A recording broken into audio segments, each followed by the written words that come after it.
Hello spooky people, and welcome to In the Maw of Thanatos, where I talk about all types of horror, both old and new, because that's what I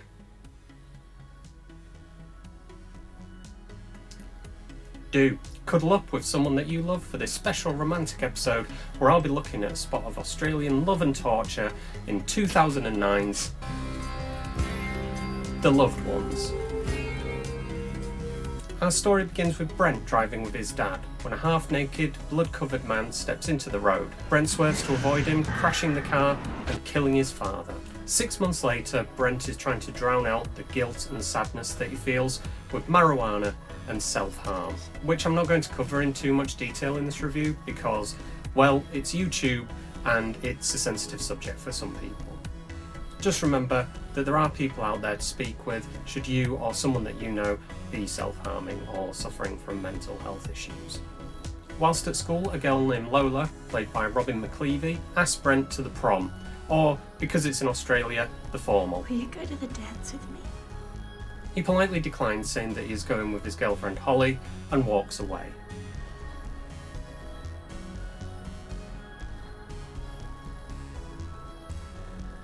Holly picks him up from school and drives him home, but not before making a quick pit stop in order to do the do. They don't realise, however, that Lola is watching them from literally just outside the car window. Pervert! Anyway, once home, Brent has an argument with his mother and storms out of the house. He goes to a cliff and climbs most of the way to the top, pausing to toy with the idea of ending it all. When he barely saves himself from accidentally falling to his death, he thinks better of it and climbs the rest of the way to the top. He sits there and smokes a joint with his dog. As he's taken in the view, a mysterious stranger is seen approaching from behind. Brent's mother calls just as the figure attacks and subdues him, and she hears the whole thing over the phone. Shortly afterwards, we learn that he's been kidnapped by Lola and her father. He was dead.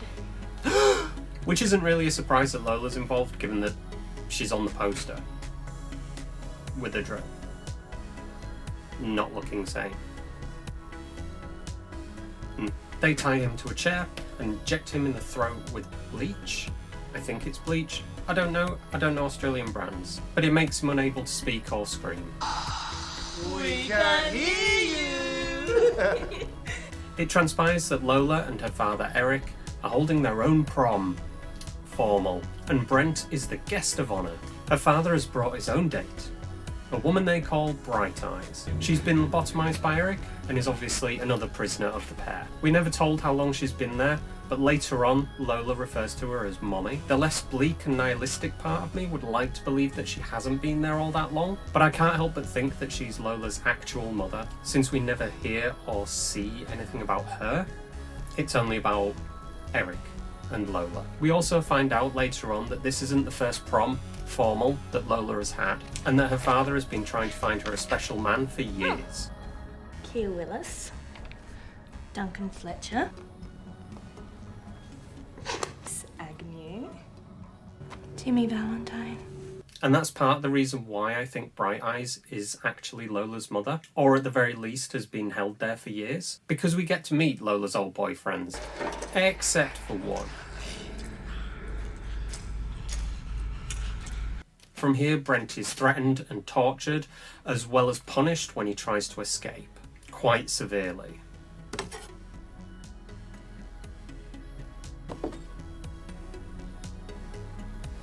He does get close to escaping, but luck and the story are not on his side.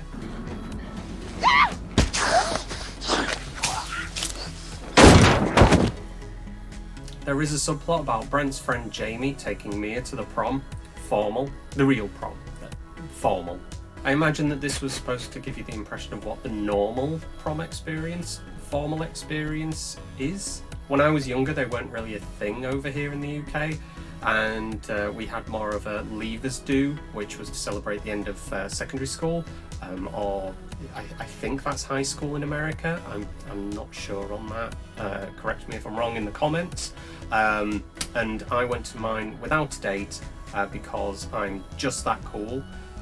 But if it is supposed to be, or if it is anything like it's portrayed in the film, the actual prom or formal, whatever you want to call it. If that's more like the true experience, then comment below.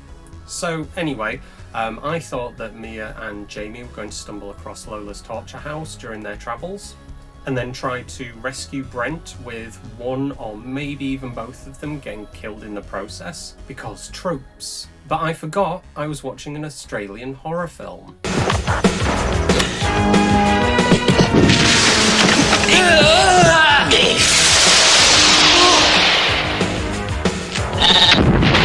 And if you've seen their horror movies, then you know that tropes are not their thing. I don't want to spoil any more of the film than I already have, because, you know, I think if you haven't seen a film before, you should go in somewhat blind, or at the very least, not know the ending. So I'll move on to the behind the scenes bit. The film was written and directed by Sean Byrne, who also made The Devil's Candy. I don't know that one, haven't seen it, so I can't comment any further. This was his directorial debut, and I'd say he did a superb job. It was released in 2009 and made for $4 million, grossing $358,399, which is a shame. The main cast do a great job at both the horror and the comedic elements of the film. Lola is a creepy girl, there is no doubt about that. She's a strong character and McCleavey plays her perfectly. She flips from childish to womanly to threatening in the blink of an eye. It's crying.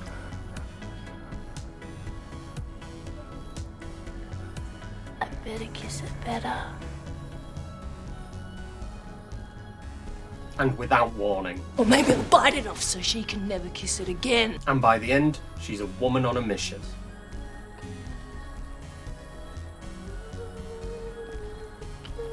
I was going to say that I wondered if McCleavey had studied Misery in her preparation for her portrayal of Lola, but during my research it turned out that she did, as well as real-life serial killer Jeffrey Dahmer, who also attempted to lobotomise his victims with a drill and acid. And Lola was apparently partially based on Jeffrey Dahmer. So there's a nice random fact for you. In March 2013, the torture and murder of Andrew Nell by Gary George was said to have been inspired by a scene within The Loved Ones by the case's judge, Elgin Edwards, based solely on the defendant's liking of the film. George was sentenced to a minimum of 30 years in prison. Now, as tempting as it may be, I'm not going to discuss the correlation or lack thereof of horror films and murder.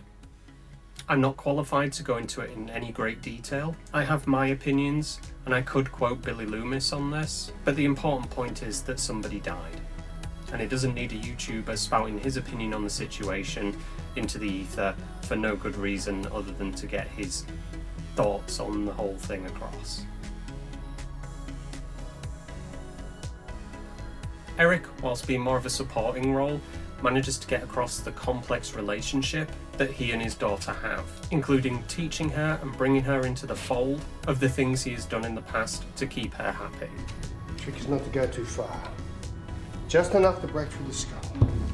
And that's all that I'm willing to go into their relationship, because, whew, yikes. However, the power is always very clearly in the hands of Lola. Just take it!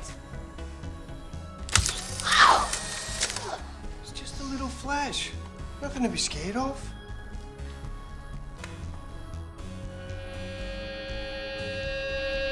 Xavier Samuel, our hero and victim, is great in the role. He begins as a jovial, happy guy when his dad is still alive, and afterwards, his sadness and guilt are very clear. When he is captured, his desperation and the glimmers of hope are engaging, and you really feel the terror of the situation, which says a lot for his acting, because he only really talks for the first 17 to 20 minutes of the film. After that, he's unable to verbalise coherently anything. It's all done through his face and grunts and things such as that because of what they did to his vocal cords. We can hear you! The writing is well done, with the horror and the comedy working perfectly together. You can never really guess where the film is going, and it constantly keeps you guessing. And I like that. There's nothing inherently wrong with predictability in horror films. Hell, most films, especially lately, are incredibly formulaic, and that's fine, I guess. But it's nice to be surprised every once in a while. The special effects are visceral and realistic, and are assisted by the awesome sound design. You really feel that knife being hammered home. Gore is used sparingly but effectively. It doesn't shy away from it, but nor is it a drilling a minute. Would I recommend The Loved Ones? I would, but it may not be for everyone, as can probably be said for most films from Australia, and not just the horror ones. I enjoyed the ride, and it had me on edge in places, and made me laugh in others. It was fun. I would certainly say to give it a go. You won't be sorry, or maybe you will be. It all really depends on what you like. By no means is it an early Peter Jackson like Bad Taste or Brain Dead, or Dead Alive, sorry, for you in America, and it's not like Body Melt, which are very Australian and very gore and gross out laden. Oh, Fernando! Your mother ate my dog! Mama has seen it. Not all of it. This is less of the gross out horror, more along the lines of Wolf Creek, but not as severe as Wolf Creek. It's kind of like Wolf Creek Light, if you will.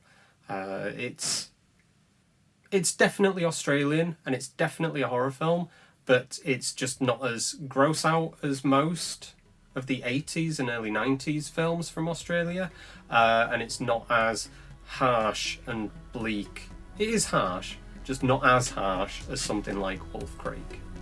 But it is still good, in my opinion. The film works as both a Valentine's Day movie and an anti-Valentine's Day film.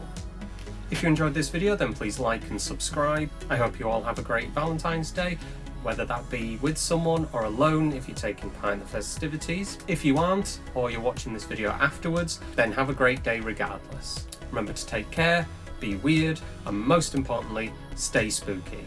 Thank you for watching. Bye bye now. I kick ass for the Lord!